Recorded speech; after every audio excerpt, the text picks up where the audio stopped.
如果你在公共场合被扇耳光或被打，那你该怎么办呢？几天前，在第94届奥斯卡颁奖典礼发生颁奖嘉宾 Chris Rock 因在台上开 Jada Pinkett Smith 光头造型的玩笑，让身为 Jada 丈夫的 Will Smith 气到冲上台打人，吓坏在场所有客人。作为一名律师，我对此有一些想法。这些事件可能为你带来了一个非常有趣的娱乐，但是 Lawsis 法律达人这频道是一个以法律角度来看周遭发生的事，进而开拓你的法律思维的一个频道。所以我们当然不能只当它是个有趣的娱乐新闻来看，我们还要用法律思维来看待这个事情。Hello， 大家好，我是 Lawsis 的法律达人，带您用法律视角看周遭发生的事情，开拓您的法律思维。虽然我们在奥斯卡颁奖典礼舞台上被别人扇耳光或被打的几率是很低的，但是无可否认，在生活中我们被别人扇耳光或被打的几率还是存在的。Lawsis 想要探讨的是，如果有人也在公共场合扇你耳光、打你，或者对你拳打脚踢，即使在不那么引人注目的情况下，你能做什么呢？而你又应该做什么呢？现在 Lawsis 就带你用法律思维来探讨这件事。第一，被扇耳光或者被打的人，首先要记住的是冷静，不要一巴掌打回去，或者对攻击者做出不理性的反击。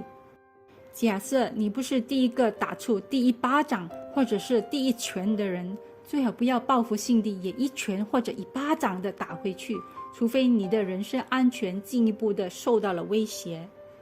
相反，你可以采取以下措施：第一，就是立刻远离那个打你的人；第二，采取肢体行动以回避或阻止攻击者再打你。如果 Will Smith 还要打 Chris Rock， 那 Chris Rock 当然要走为上策啦。第三，就是将那个攻击者推离你，所以必要时 Chris Rock 还要推开 Will Smith 呢。第四，就是找到最靠近你的庇护所，例如警察局，并从他们那里获得保护。意思就是说 Chris Rock 可以跑去向奥斯卡颁奖典礼的工作人员们求救。这是为了避免事情的严重性进一步升级，也避免让你自己陷入不必要的法律纠纷。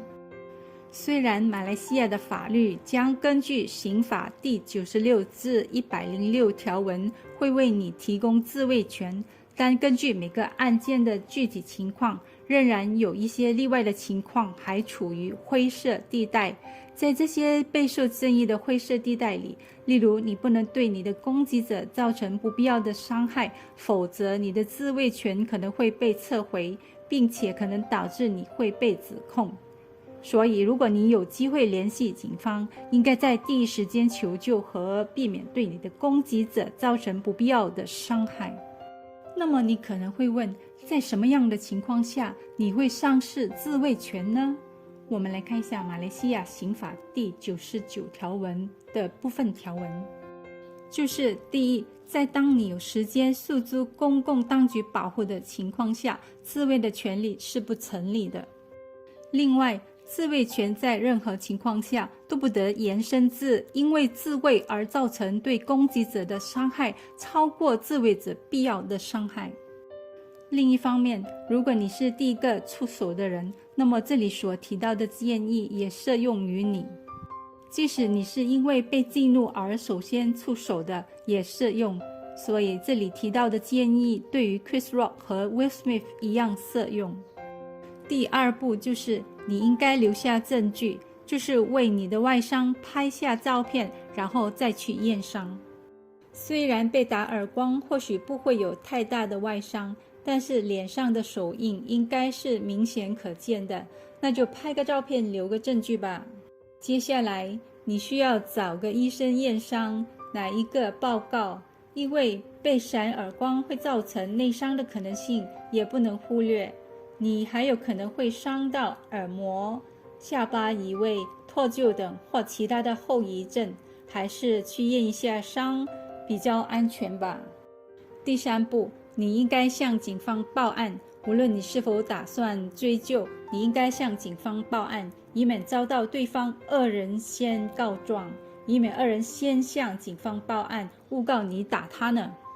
等冷静下来后，如果你打算不追究的话，也可以接下来向警方销案。一般来说，如果你伤得不严重的话，警方也会接受你自愿销案的，当然是因为他们有更重要的事情要做啦。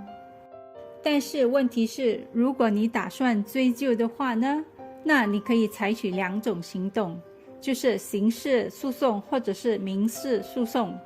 启动刑事调查需要先向警方报案，所以你一定要向警方报案。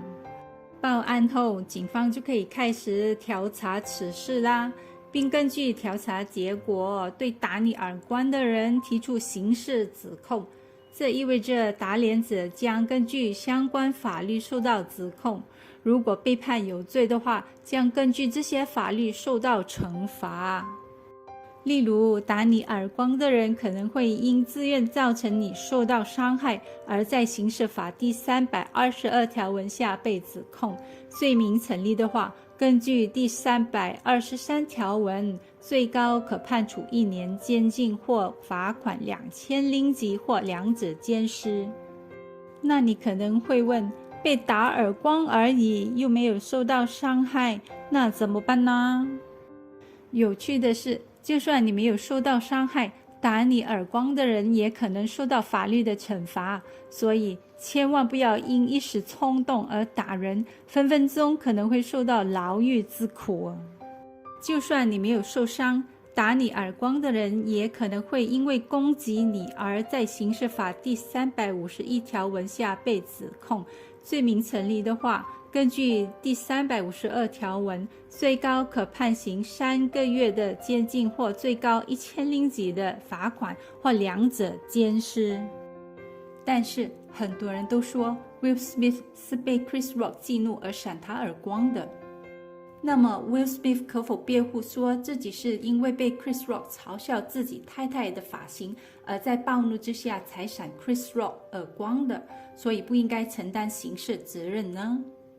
这里的法律要求是 Will Smith 必须在面对严重和突然的挑衅的情况下闪 Chris Rock 耳光的，但是 Chris Rock 最多也只是嘲笑 Will Smith 太太的发型罢了，这是否会构成严重和突然的挑衅还有待认证。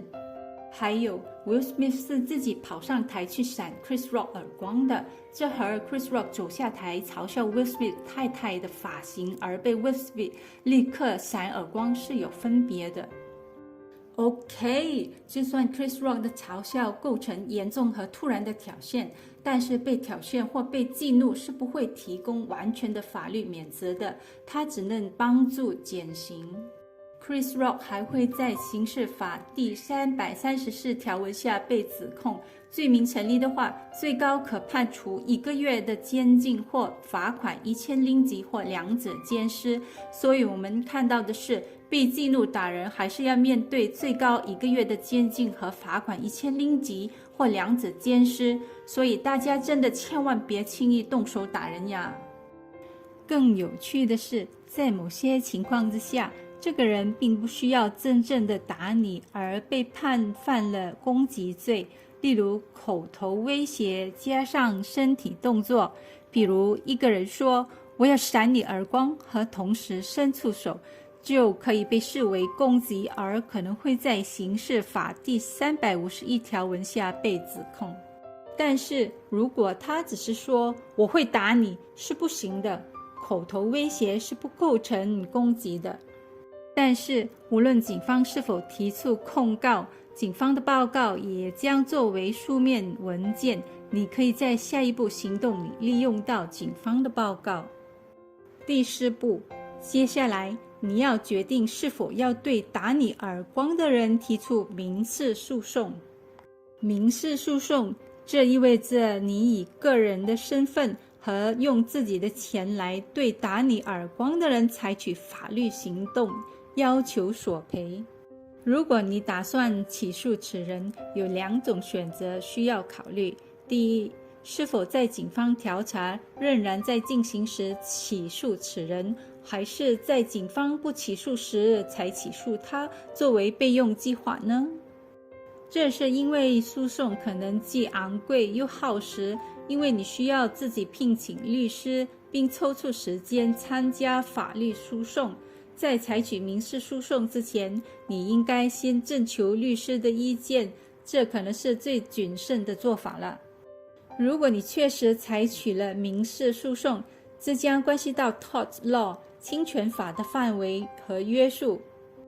侵权法解释起来可能相当复杂，但它基本上是你因第三方遭受的个人损失或损害而获得赔偿的途径。你的律师将能够进一步建议你根据哪一种侵权行为提起民事诉讼，因为这在很大的程度上取决于案件的具体情况。但在这种情况下，你可能会被建议提控对方攻击侵权 tort of assault。 这种攻击侵权行为类似于刑法，就是你不一定需要被击中，仅仅是口头威胁和身体动作就足够了。虽然许多人可能将民事诉讼的赔偿与金钱挂钩，但事实上它可以被其他形式取代或两者的结合。例如，如果你在一群朋友面前被扇耳光并感到非常尴尬和没面子，你可以选择与扇你耳光的人协商，以公开道歉的方式来和解。这种道歉可以在 Facebook 上进行，或者如果你想要变得更戏剧化，就要求对方在报纸刊登道歉声明。同样，你应该咨询律师为你提供进一步的建议。虽然好莱坞著名影星 Will Smith 在就任后在上台领最佳男演员奖时向所有人包括奥斯卡和其他被提名人道歉，还落下男儿泪，但是他没有直接提及 Chris Rock， 他没有直接向 Chris Rock 道歉。 Will Smith 在隔天才在 Instagram 里发表了正式的道歉文里说道，所有形式的暴力都是有毒和破坏性的。我在昨晚的奥斯卡颁奖典礼上的行为是不可接受和不可原谅的。我被开玩笑是这份工作的一部分，但关于 Jada 的医疗状况的玩笑让我无法忍受。我做出了情绪化的反应。我想向你公开道歉 Chris， 我太过分了，我错了，我感到很尴尬，我的行为并不代表我想要成为的人。在一个充满爱和善良的世界里，暴力是没有一席之地的。大家觉得如果你是 Chris Rock 的话，你可以接受这样的道歉吗？请留言让我知道。